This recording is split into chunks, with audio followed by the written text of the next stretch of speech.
மரியாதைன்னு சொல்லுவாங்க.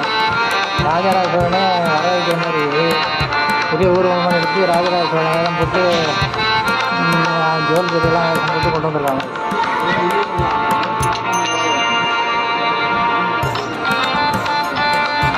இன்னைக்கு தான் லீவாக